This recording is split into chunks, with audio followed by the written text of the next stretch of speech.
Bueno, pues buenas tardes a todos. Espero que estéis muy bien. Bueno, pues hoy me voy a saltar todo lo de la logística y además porque ya llevamos unas cuantas clases y yo creo que ya todos habéis asistido a alguna.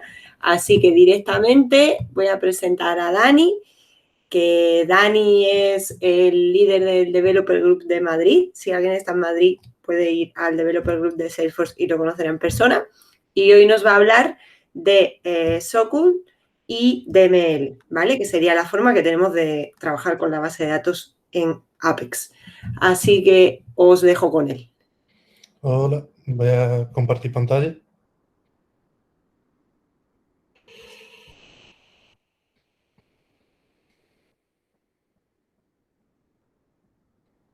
¿Se ve bien? Sí. Vale, pues como ha comentado Alba, en la sesión de hoy vamos a tratar de SQL y DML. Pero primero me presento, soy Daniel Utrera. Ahí tenéis mi usuario de Twitter, por si me queréis preguntar sobre cualquier cosa, ya sea de la sesión o no. Como ha comentado, soy el líder del grupo de developers de aquí de Madrid, España.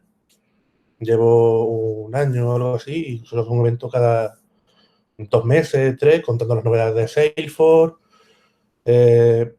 temas que cualquiera de la comunidad quiera comentar o algún desarrollo curioso, novedades que vaya sacando Salesforce. Y en la sesión de hoy vamos a seguir este índice en el que primero voy a comentar a qué se refiere el término SEObject y de paso comentar el modelo de datos que vamos a usar para los ejemplos. Y si estáis un poco familiarizados con la programación o la informática en general, vamos a seguir el patrón CRUD de operaciones sobre datos, que básicamente son las siglas de Create, Read, Update y Delete. Lo que, si os dais cuenta, en el índice hay un punto extra que es undelete, porque en Salesforce, por defecto, cuando borras un registro no se borra directamente de la base de datos. Pero lo comentaremos más adelante. Y también los límites respecto a las operaciones DML y SQL que tenemos que tener en cuenta a la hora de usarlas. Lo primero, ¿qué es un SObject? Es un término que vamos a ver muchísimas veces, puesto que es la base de casi cualquier operación dentro de nuestro código.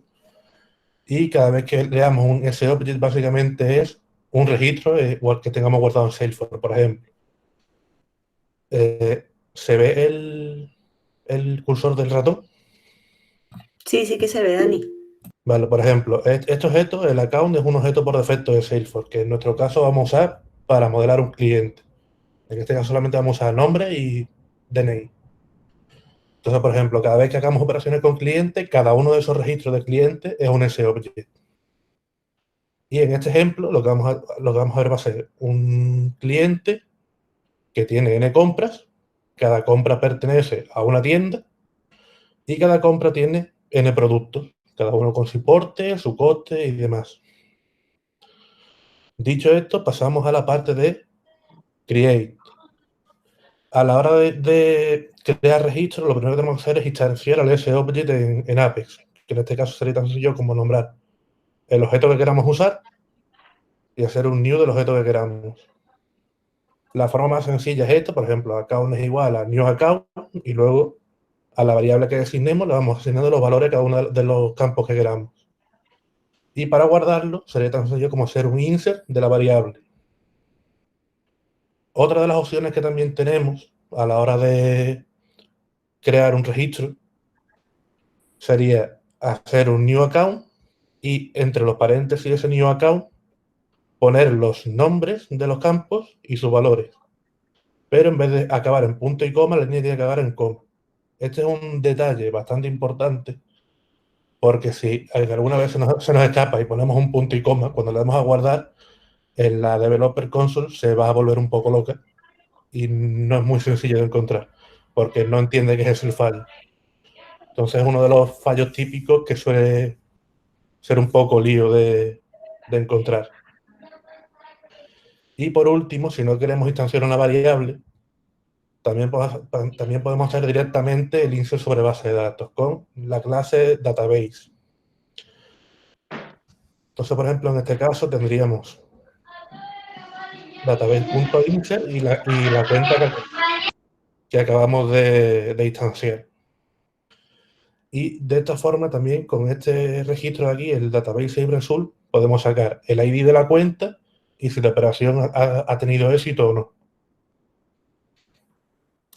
Pero no todo va a ser crear registros individuales, porque precisamente una de las cosas más importantes de Salesforce es optimizar al máximo el código que desarrollemos. Y, por ejemplo, si tenemos que crear 100 cuentas, no hacer 100 insert individuales por cada cuenta, entre otras cosas, porque nos podemos llegar a encontrar con ciertos límites que comentaremos más adelante.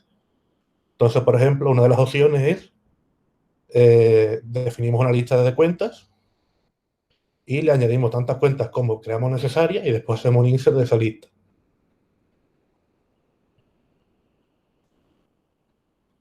Otra de las cosas interesantes es que, por ejemplo, si queremos insertar n cuentas, si usamos el método de database.insert, le podemos pasar un segundo parámetro, que es un boolean, o sea, un verdadero o falso, que indica si se tienen que insertar todos los registros o no. O sea, por ejemplo, yo meto 10 cuentas, pero las 9 fallan.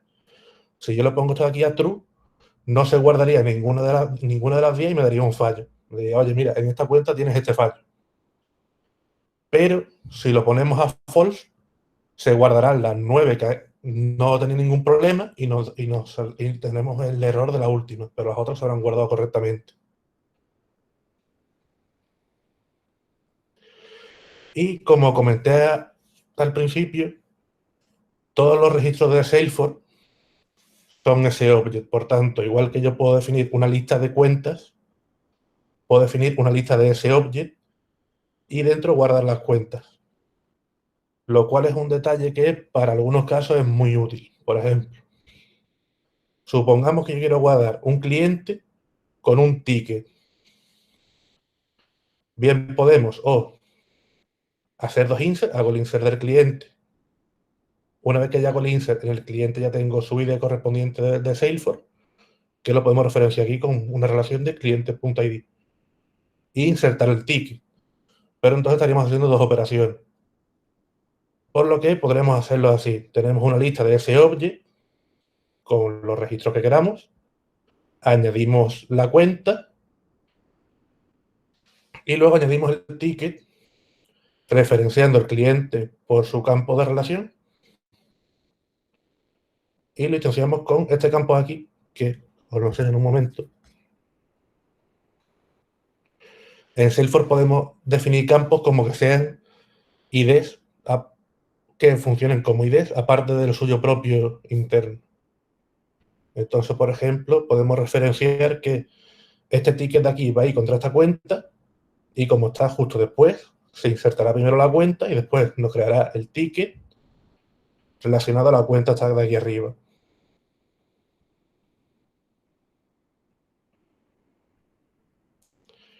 Siguiendo con este ejemplo, suponiendo que queramos crear, por ejemplo, un cliente con dos tickets y otro cliente con su ticket correspondiente,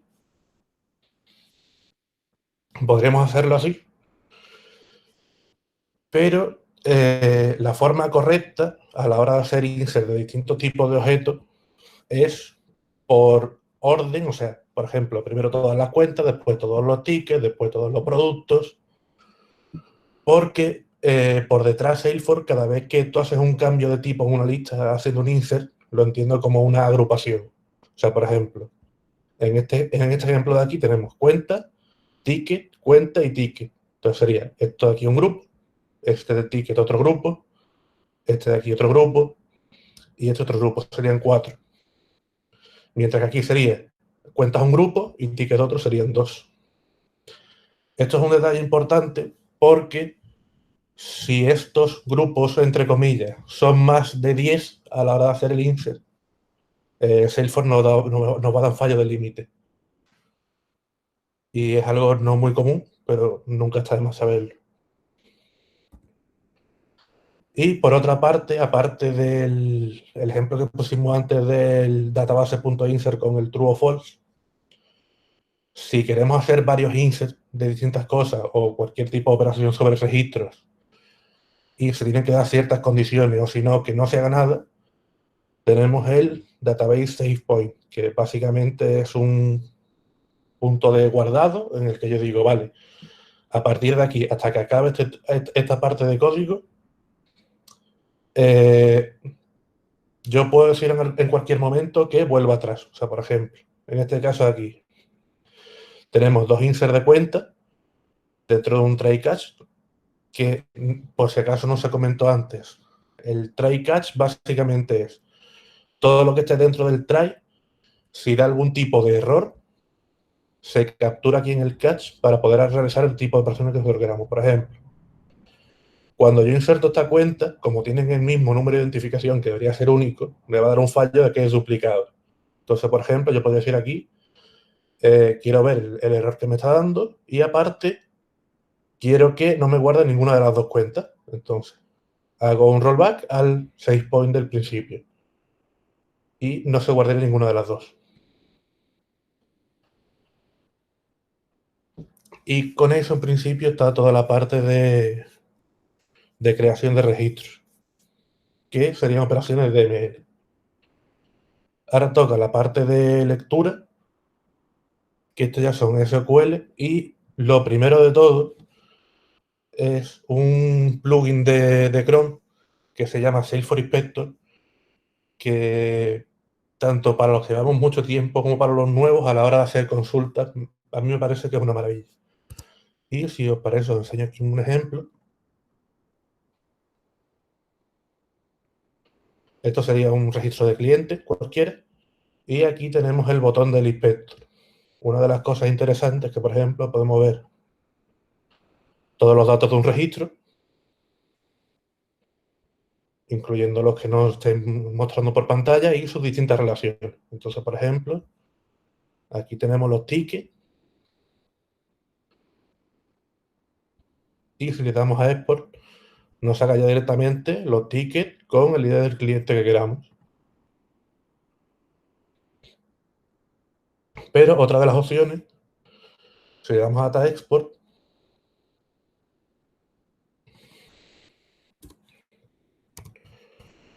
podemos hacer queries prácticamente de lo que queramos. Y la ventaja es que tenemos autocompletado. Por ejemplo, si yo no tengo muy claro cuál es el nombre del objeto, pero sé que algo de ticket, aquí nos sale directamente las distintas opciones que tenemos. Y con los campos igual, por ejemplo, yo quiero saber el momento de cada uno de los productos, a qué ticket pertenece. Como es un campo de ticket, nos sale como /R, le ponemos name. Pero si queremos sacar, por ejemplo, del cliente, pues ponemos ticket, cliente, y se nos va rellenando automáticamente.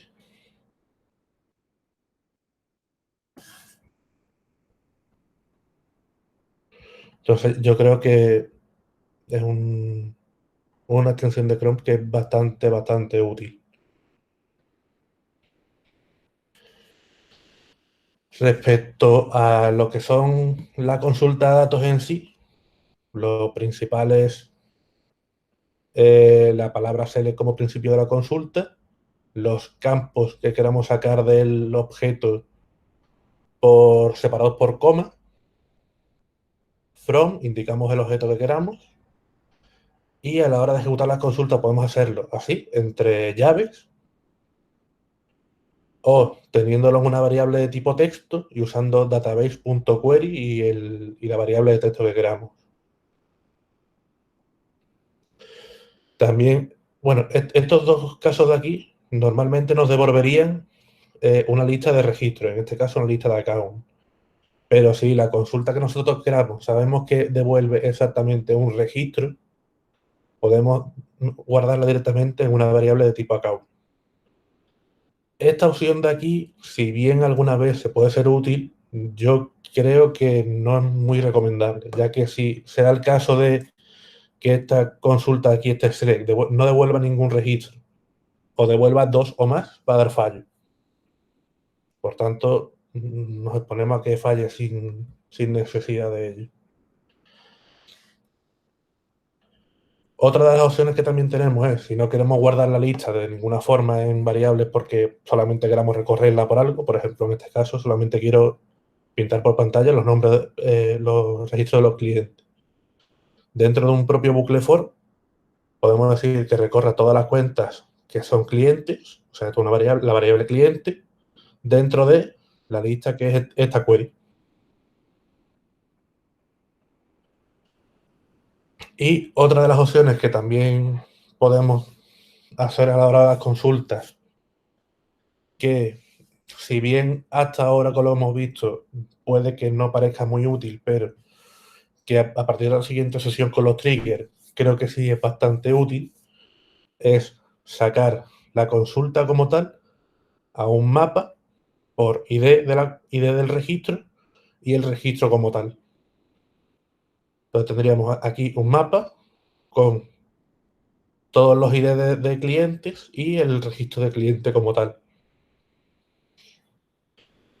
Pero claro, bueno, y esta de aquí sería una consulta con, son con ya condiciones, por ejemplo, el where para filtrar los campos que queramos, por ejemplo. En este caso sería, sácame todos los clientes que la calle de envío sea esta de aquí o que contenga esto de aquí, porque cuando ponemos like y el porcentaje de esto de aquí es que todo lo anterior da igual y todo lo siguiente da igual. O sea, con que en algún momento de la dirección aparezca este trozo de texto, ya valdría. Y que el número del documento de identificación no esté informado, que no sea nulo. Que los registros nos los devuelva ordenado por el número de identificación en orden ascendente y que no devuelva más de 100 registros. Una de las cosas importantes de las consultas en Salesforce, como casi cualquier tipo de operación o cosa que queramos hacer a la hora de desarrollo, es tener siempre en cuenta los límites de la plataforma. Es decir, por ejemplo, cuando queramos hacer una query, o sea, una consulta de datos, tenemos que tener bastante claro qué es lo que queremos sacar y por qué. ¿Por qué digo esto? Porque, por ejemplo, si hacemos pruebas nosotros con nuestra cuenta en una developer, no va a haber problema. Pero si hacemos una consulta sobre un cliente con datos en su sistema real, es posible que nos encontremos límites. Y es lo que Salesforce le dice hacer queries selectivas, que básicamente lo que dice es evitar dentro de lo posible todos los comparadores de tipo like, todos los comparadores negativos y filtrar siempre que se pueda por un campo indexado. Por ejemplo, el número de identificación, que es un campo único y eterno, es un campo indexado. El campo ID propio del registro de Salesforce es un campo indexado. Los campos nombre de las cuentas, si no me equivoco, creo que también.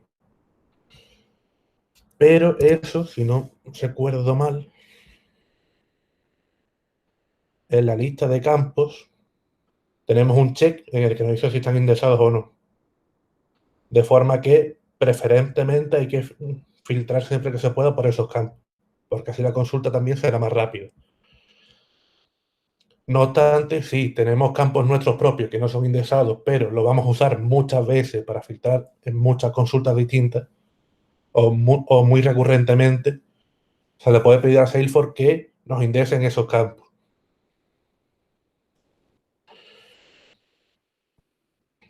No obstante, hasta ahora todo lo que he estado contando han sido consultas de un solo objeto.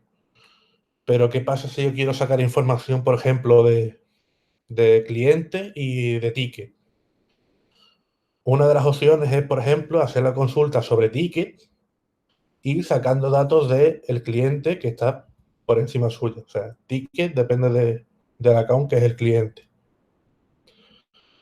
Entonces, por ejemplo, vamos a hacer una query en la que yo saco la información del ticket con el nombre del cliente y el número de identificación del cliente. Entonces, por ejemplo, yo sacaré por pantalla que el ticket X pertenece al cliente Y.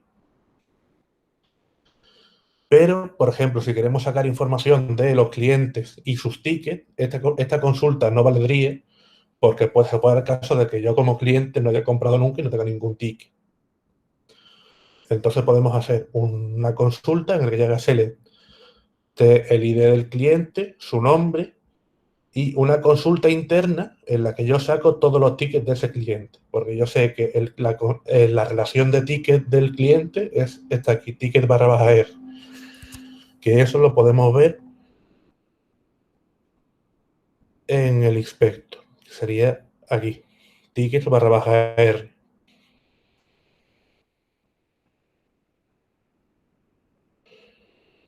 Y esto en principio me pintaría a todos los clientes que tengamos en el sistema con sus tickets. Entonces, por ejemplo, aquí saldría que yo, Dani Nutrera, tengo 0 tickets.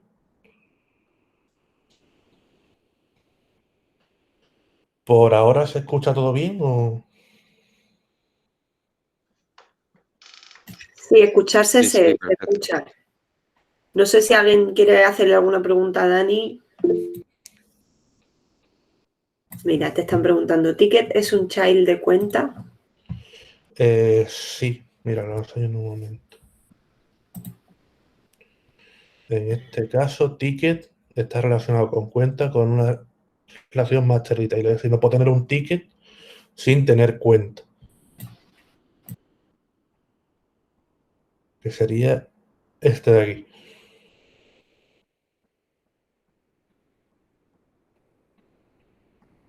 Y a su vez, línea de ticket está relacionado con ticket, porque no tiene sentido que tenga una línea de un ticket sin tener un ticket relacionado. Te están preguntando, Dani, que si puedes abrir de nuevo la extensión y explicar cómo la pueden obtener y demás. Sí, o sea, en principio, aquí está el QR, no sé si no, después en el correo se pasa el enlace de la extensión. El enlace creo que lo han puesto en el chat, Jorge, pero te preguntaban que cómo se puede abrir la extensión cuando estás en la org, ¿sabes? Si lo pueden Vale, pasar. sí, aquí a la derecha lo que pasa es que cuesta verlo. Tenemos aquí un botoncito para hacer las consultas aquí en Data Export. Y si tenemos un registro abierto, nos sale aquí Show All Data y si abrimos esta pestaña es donde nos sale toda la información del registro. No sé si eso contesta la pregunta.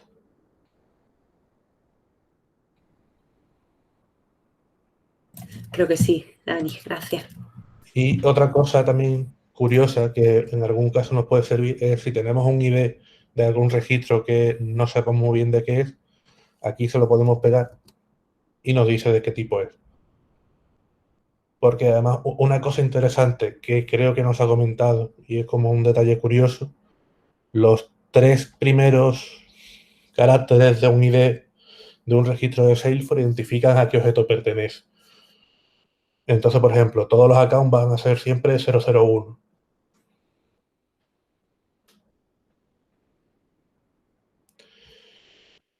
Pero volviendo a la presentación, sigo, ¿no? ¿O hay alguna pregunta más por ahora? De momento, a ver, dice Rafael, hay unas extensiones que solo sirven para Classic. Veo que esa funciona para Lightning, qué bien. Y no hay más preguntas, ¿vale? De momento. Vale, pues sigo para adelante.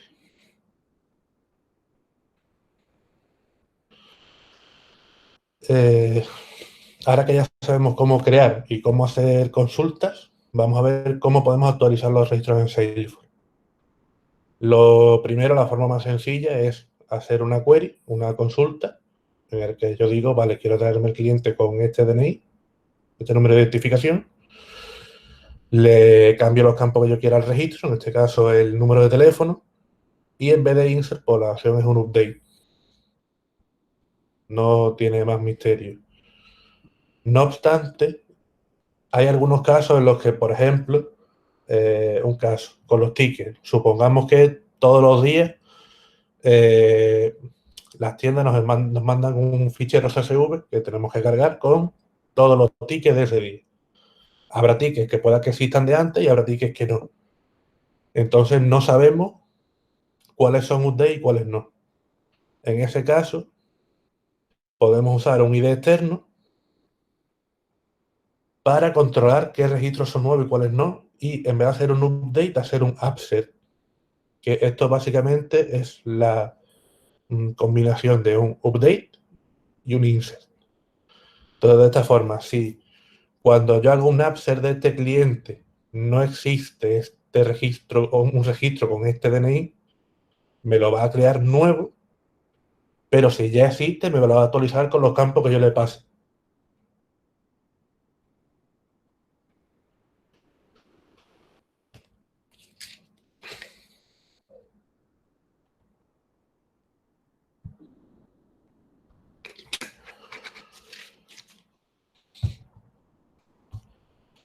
Y ya casi para terminar con la parte de CRUD, a la hora de eliminar registros, es casi lo mismo que con el update. Seleccionamos los registros que queramos y hacemos un delete. Pero aquí hay un detalle interesante y bastante importante, que cuando nosotros hacemos un delete en Salesforce, no es como cuando tú haces un delete contra una base de datos. El registro no se borra, se manda a la papelera de reciclaje. Igual que cuando tú borras un registro en el ordenador, se va a la papelera y hasta que tú no borras la papelera, no está borrado del todo. Pues aquí pasa exactamente lo mismo. Yo borro un cliente y va a esta papelera y, si no me equivoco, los registros en la papelera durante un mes. Entonces, si queremos borrar un registro de forma definitiva, tendríamos que hacer un delete de los registros que queramos y llamar al método de database de vaciar la papelera con los registros que queramos.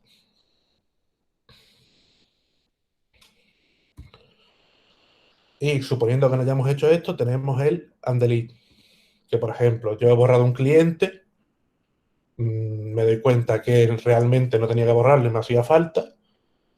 Entonces, para sacar los registros borrados, dentro de la consulta al final tendríamos que ponerle all rows, que esto es para indicar que también coge registros de papelera de reciclaje. Y hacer un undelete, que esto básicamente cogería el registro que hemos borrado y lo volvería a poner en la base de datos con su ID original. Tania, hay una preguntilla que te pregunta si se puede borrar directamente, sin que pase por la papelera. Alba, confírmamelo tú, pero yo diría que no. O por lo menos no con Apple. Yo no lo sé. A lo mejor Jorge puede ser.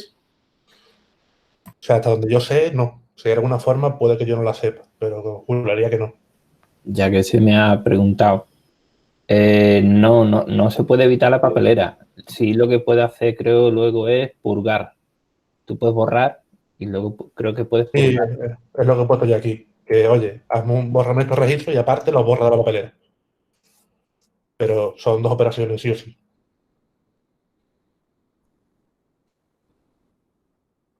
Gracias, Jorge. Y por último, pero también muy importante, voy a comentar los límites más importantes que considero a la hora de hacer operaciones de ML y SQL.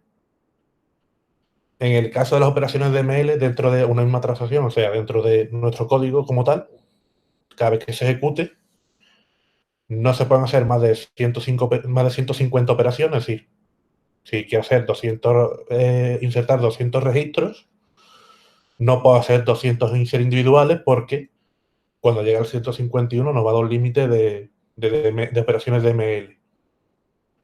Y del mismo modo, entre esas 150 operaciones no podemos procesar más de 10.000 registros.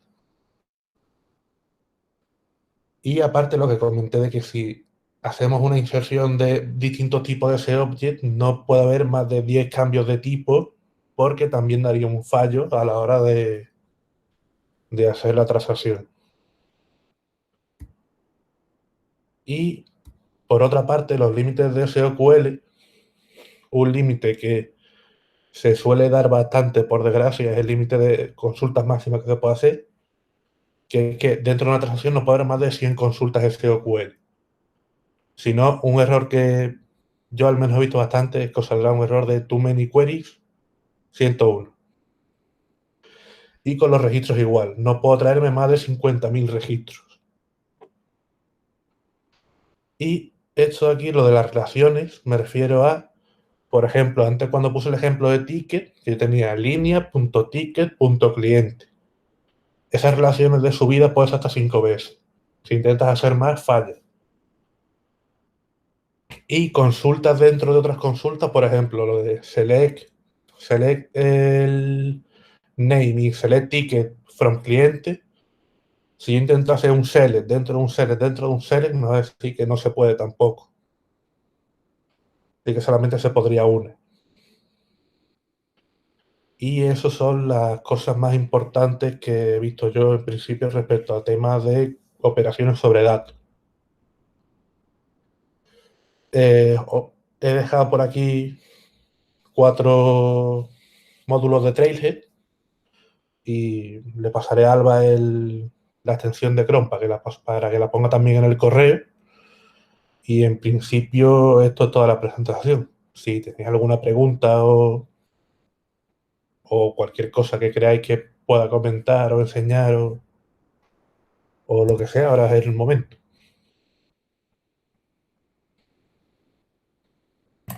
A ver, hay una pregunta por aquí que te preguntan. A ver, a la hora de nombrar las relaciones se hace de hijo a padre, por ejemplo, línea.ticket.account. Sí. O sea, también podemos hacer un segundo. Este de aquí, pero solamente una. Por norma general, lo normal es hacer las consultas como este tipo de aquí, de hijo a padre. O sea, por ejemplo, si yo quiero sacar información de los productos que hay en cada ticket, yo haría la consulta de línea de ticket hacia arriba y ya filtraría por lo que yo quiera. O sea, por ejemplo, aquí tenía ya un ejemplo guardado, este de aquí, en el que yo aquí lo que le digo es que me saque de línea de ticket donde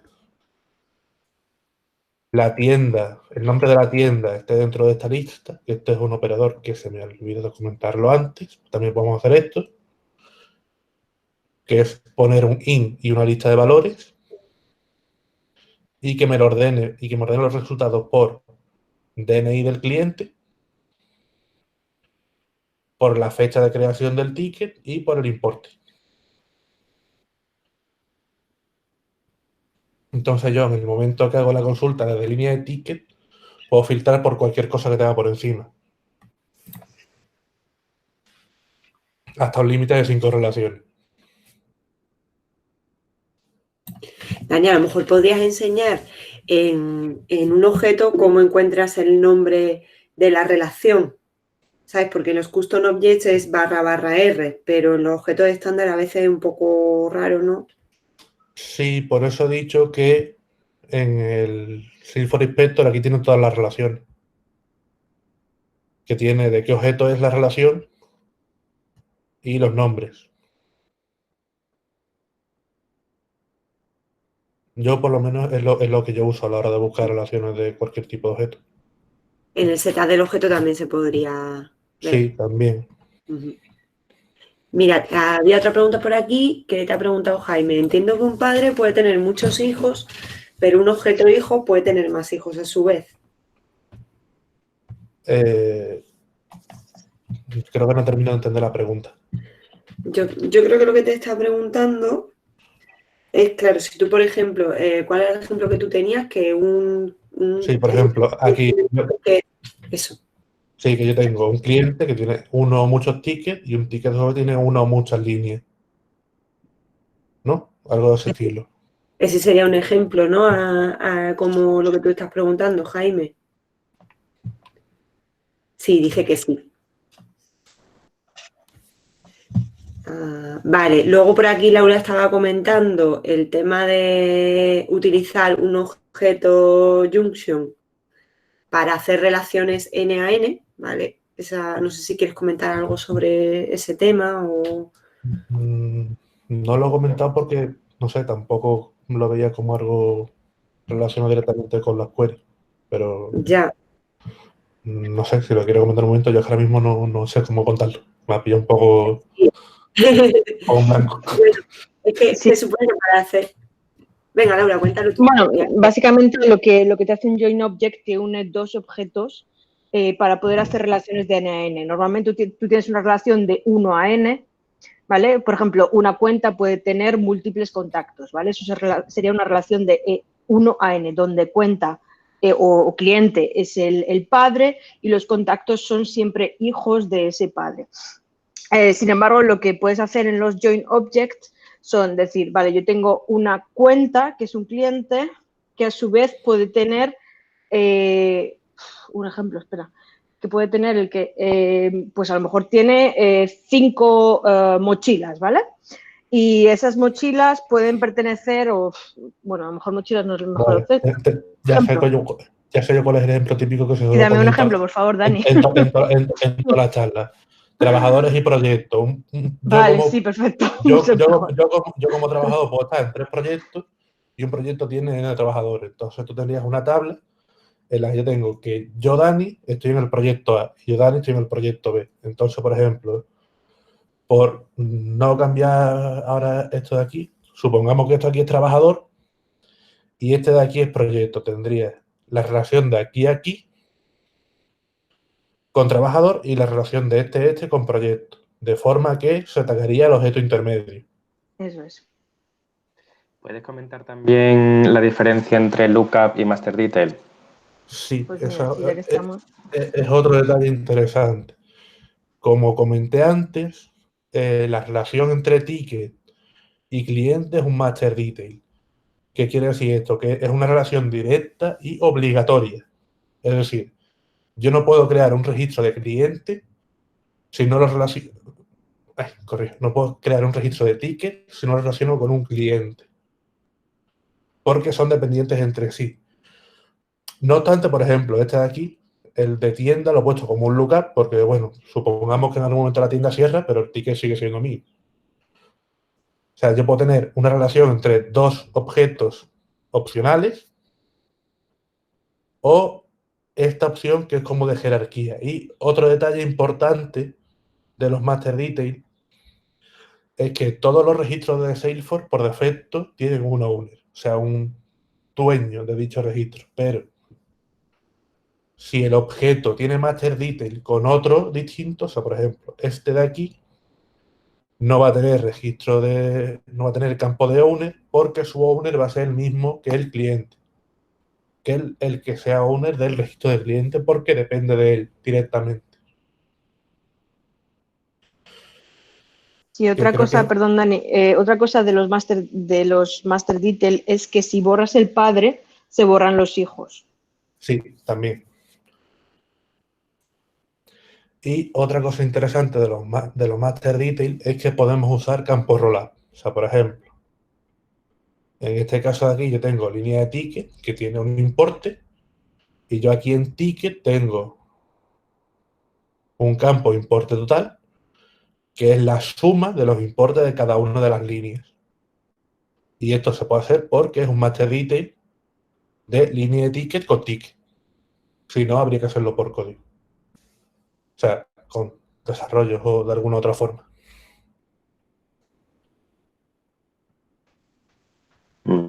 Y master detail hay un máximo de 5 relaciones, ¿no? Por objeto. Que yo sepa son 2. Son 2. ¿Sí? O eran 2. Hasta donde yo sé son 2. Sí, yo creo que sí. Ah, vale, pues no sé por qué tenía yo entendido que eran 5. 5 son los filtros de Lucas, si no me equivoco. Vale. Son los niveles de rollup, yo creo también que puedes hacer. Los 5. Dani, mira, una preguntilla. Te dice Jaime, en ese ejemplo entiendo que el cliente es el padre y ticket el hijo, pero el objeto account lo estarías usando para algo. El account como tal es el cliente. O sea, como en mi caso yo he entendido que el objeto account que me da Salesforce estaría modelado con mi entidad de cliente, usa el objeto estándar. Por eso los otros dos, bueno, los otros tres, estos aquí son objetos custom y este es un estándar. Pero los clientes como tal son registros de cuenta. O sea, cada vez que yo creo un cliente, en realidad el SObject es un account porque es un registro de cuenta en Salesforce. No sé si es esa la pregunta. Dice Dani, perdón, Dani, dice Jaime que lo que le ha confundido es ver el campo account -C. Claro, porque en ticket, en el objeto ticket, el objeto ticket es un objeto personalizado que Dani ha creado para esto. Sí, o sea, a ver. Entonces, todos los campos que ha creado acaban en -C.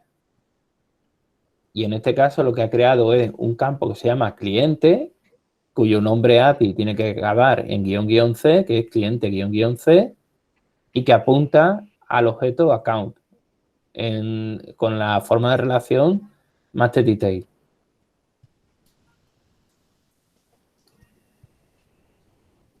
¿Sí, Dani? Perdona, Jaime. Sí. ¿Sí? Vale. Bien. Nada. Te preguntan, Dani, creo que no, pero mejor contéstalo tú porque yo no he utilizado esa extensión. Si en la extensión esta que tú has enseñado puedes ver en qué sitio se está utilizando un campo, ¿sabes? Como el botoncillo este que hay en el setup del objeto que te dice... Hasta donde yo sé, no. Pero Pero para eso ya está el botoncito este de aquí de donde se está usando. Efectivamente, ese es el botón, ¿vale? Miriam, te tendrías que ir ahí. Y vale, Isaac pregunta, ¿podríais dar un ejemplo en el que apareciera un too many queries? Entiendo que puede aparecer cuando la consulta está dentro de un bucle for, por ejemplo. No sé si hay Sí, exactamente. ¿Cómo Eso es... que te he cortado. Termina preguntando que cómo puede evitar ese error. Probando mucho el código. Y sobre todo no metiendo consultas dentro de for. Eso está terminantemente prohibido. Ni consultas ni operaciones de ML. Un apunte sobre eso. Tenemos pendiente ahí en el roadmap, yo creo que todo el mundo, en el roadmap del curso, todo el mundo está esperando que esté Benoale de PMD. PMD es una herramienta que explicará Begraels, que nos va a ayudar a detectar estos puntos de fallo. Básicamente, la respuesta a la pregunta de Isaac es lo que dice Dani, es probar mucho y revisar muy bien el código, revisar el diseño. ¿Vale? Hay determinados patrones de diseño que puedes implementar en tu proyecto que te podrán ayudar a evitar estos problemas, ¿vale? Pero también hay otros patrones de diseño que están muy bien empleados en otras tecnologías como Java, pero que cuando te lo traes a Salesforce da pie a hacer cosas como esta, ¿eh? Y a que metas query dentro de bucle y no te des cuenta y al final acabes teniendo too many queries porque tienes cosas descontroladas. También comentar que ahora mismo contestar toda esa pregunta de cómo evitarlo es un poco complicado, teniendo en cuenta que, por ejemplo, el juego, si no me equivoco, se va a contar la parte de trigger y la ejecución de un código en Salesforce no tiene por qué ser siempre exactamente igual. Entonces habrá casos en los que una consulta se ejecute 2 veces y otra vez que se ejecute 4. Entonces, es cuestión de, lo primero, si es un equipo de desarrollo, estar lo más alineado posible y saber qué se está tocando y por qué. Y luego, aparte, pues bueno, si quiero sacar, por ejemplo, en este caso, cosas de cuenta y de ticket, no hacer 4 queries, no hacer una query de esta y luego otra de esta. sea, al fin y al cabo, yo lo que digo es que antes de meter cualquier tipo de operación de este estilo, pensamos bien si realmente hace falta o no. Porque hay muchas veces que metemos consultas, operaciones que después realmente no son obligatorias o las repetimos sin querer porque no sabemos que ya las hemos hecho anteriormente o cosas de este estilo. Pero no hay una fórmula que yo diga si hago A, B y C no me va a dar límite de too many query o no me da límite de too many rows. Al fin y al cabo es tener cuidado a la hora de hacer las cosas. Sí, yo en general siempre siempre utilizo la lógica de qué información voy a necesitar y, o sea, obtenerla justo al empezar la transacción. Y tienes todas las listas, todas las colecciones y luego ya trabajas sobre las colecciones. O sea, las queries se ejecutan de primeras, todas las que puedas, al principio, fuera de bucles. Otro detalle para los que vengáis de otros lenguajes de programación o tengáis conocimiento de SQL, en Salesforce no existe CLK asterisco. Hay que poner los campitos separados por coma. No puedes ser un CL y también todos los campos que haya. Entonces CLK asterisco y eso te va a decir, pues yo esto no sé qué es lo que es. Que es un detalle también que me imagino que alguien lo intentará y no vale. Yo os iba a comentar que en una empresa que trabajaba yo, que era, bueno, una empresa que tenía una serie de productos en el App Exchange, que es una especie de Play Store para Salesforce, ¿vale? Que eran productos que conformaban un ERP, entonces la lógica que tenían implementada en Apex era una lógica muy potente, ¿vale? Que tenía que funcionar muy bien para un número de registros muy grande siempre. Y uno de los principios que seguíamos, aparte de este tema de nunca meter una query o una operación de ML en un bucle y pensar toda la lógica bien desde el principio, precargar los objetos que vayas a necesitar, etcétera, era también siempre que tus métodos fueran capaces de trabajar con listas. O sea, si tú vas a crear un método, pues no lo hagas para que funcione solamente con un account, que funcione con una lista de account y así, de esa forma te aseguras que siempre vas a respetar la bulkificación. Y eso es parte de la sesión que viene. Es verdad, eso lo veremos en la sesión que viene, porque la sesión que viene vamos a ver los triggers y es un tema extremadamente importante el escribir la lógica de tus triggers respetando la bulkificación por todo este tema de los límites, ¿no? Yo hace mucho que no utilizo SQL, pero otra cosa que creo recordar que se usaba mucho en SQL eran las funciones dentro de la propia query y los left join, los outer joins, los inner joins, todo eso no existe dentro de SQL. Funciones hay unas cuantas, ¿no? O sea, se puede usar today, ¿no? Se puede usar max y min, creo. Sí, y count también. General. Y hacer queries por fecha, por rangos. O, por ejemplo, tú puedes decir, quiero que me saque los tickets. A ver, ¿dónde está la query? Este de aquí.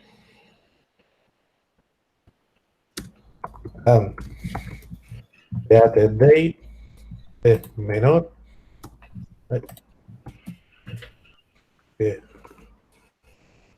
Las NDay. Si no me equivoco, creo que era así. Y aquí puedo poner el número que tú quieras. Por ejemplo, que se hayan creado en los últimos 5 días. Bueno, corrijo. De los últimos 5 días hacia atrás. Si yo aquí le pongo un igual, ahí sí son los últimos 5 días. Y un detalle importante. Si, por lo menos a mí eso al principio me costó un poco. Si ponéis menor o igual, no es de los 5 días para atrás. Es de hoy para atrás. Te pillan los dos rangos. Es una cosa que yo nunca he entendido, pero funciona así.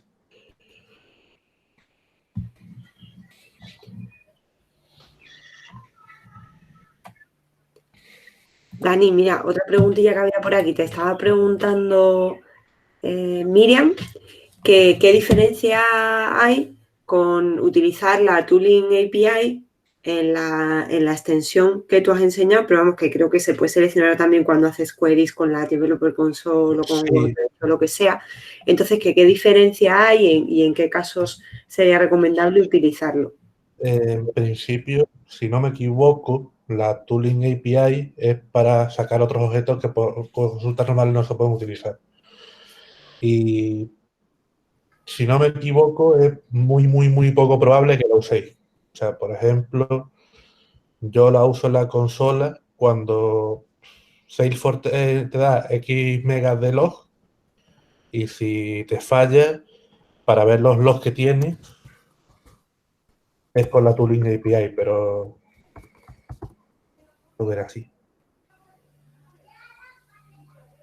Por norma general, no es algo que vayas a usar que se vaya a usar frecuentemente. Yo al fin y al cabo la uso solamente para borrar registro de log de vez en cuando y quizá alguna vez para ver cosas de metadata interna de la OR, pero hasta donde yo sé, no es algo muy habitual que se use. O sea, para el 99% de los casos, check desmarcado y como si no existiera.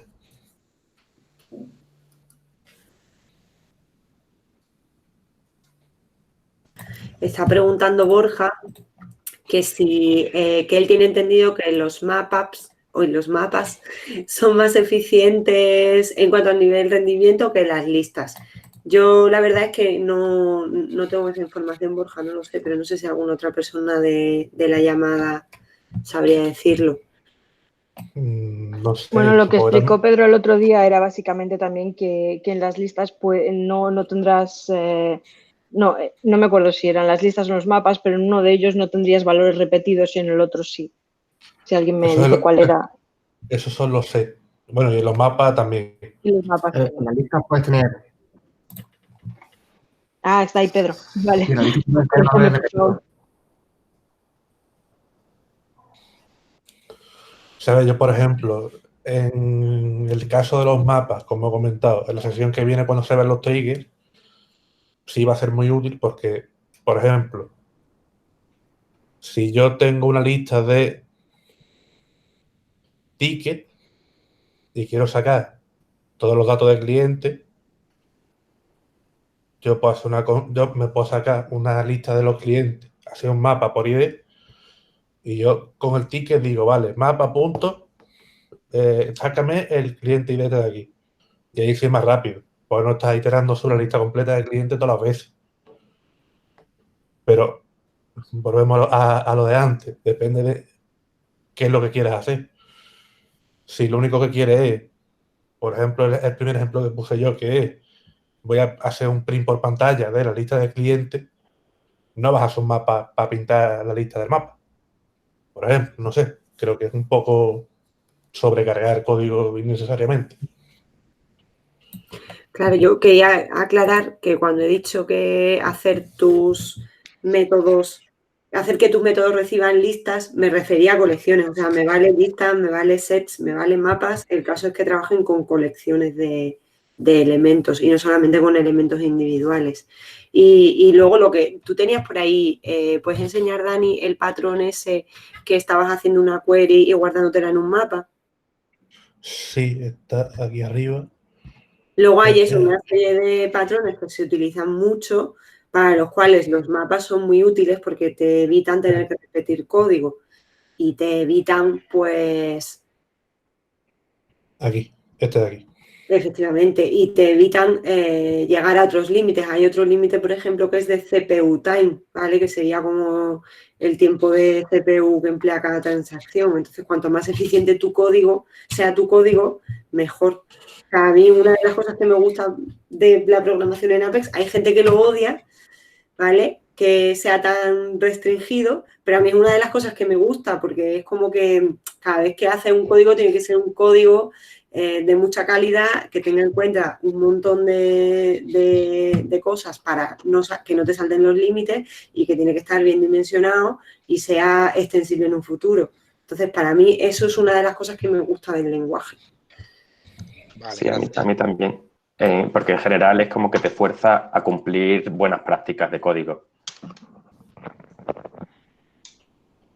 y también está enlazado con el concepto que introducía Jorge en su sesión de la arquitectura multitenant, para eliminar demasiado peso en los servidores innecesario.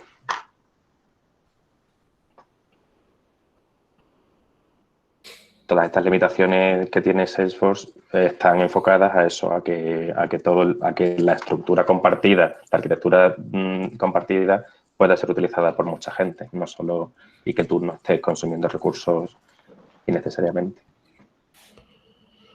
Ok, gracias.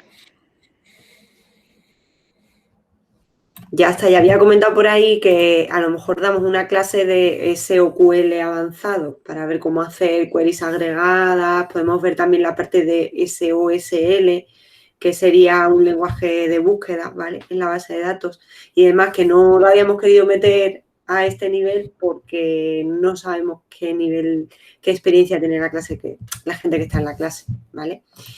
Pero que la podemos hacer, puede ser que la metamos al final. De todas formas, yo creo que con lo que he contado más o menos, la mayor parte de los casos típicos están cubiertos.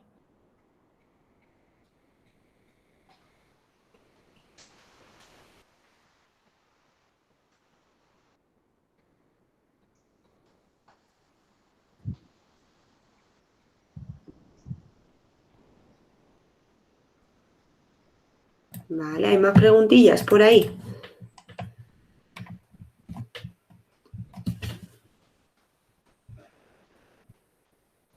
Te pregunta Oscar, ¿se puede hacer un update directamente con un mapa como parámetro?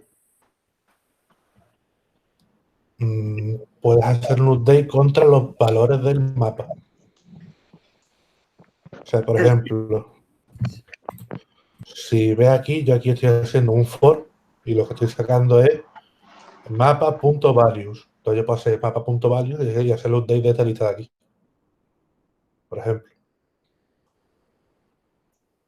No sé si eso contesta la pregunta. Sí.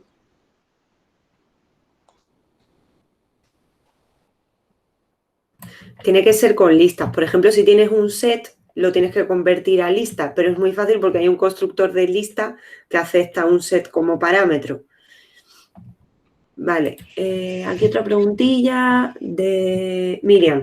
Dentro de Salesforce Inspector, ¿se puede hacer insert update? No sé si lo explicaron. Sí, o sea, a ver, tienes data export, que es lo que enseñé antes. Yo aquí me puedo sacar esto de aquí y puedo sacarlo a S, a CSV y a JSON. Y también puedes hacer un import y meter datos. Entonces, por ejemplo, vamos a ver este de aquí. Me lo copio como CSV y aquí tiene insert update, upsert y delete. Entonces yo, por ejemplo, digo insert CSV, le pego CSV y aquí selecciono los campos.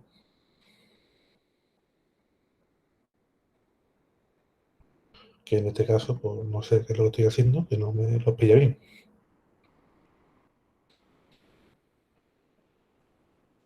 Porque la query es muy compleja y no una query simple, entonces tiene campos raros que no te ha mapeado. Vale, es porque no pillé bien las relaciones. Sí, Claro, las relaciones no las pilla bien.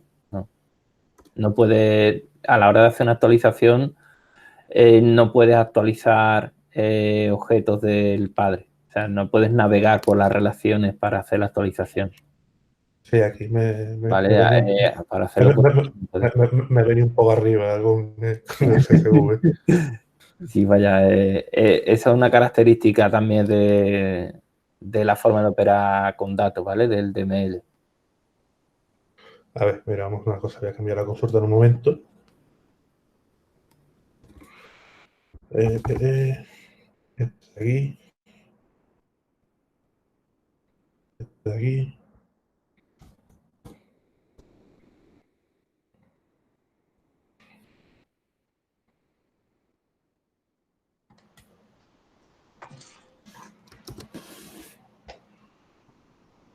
Pero, por ejemplo, con el inspector tú no puedes seleccionar un registro, modificar un valor y darle a actualizar directamente.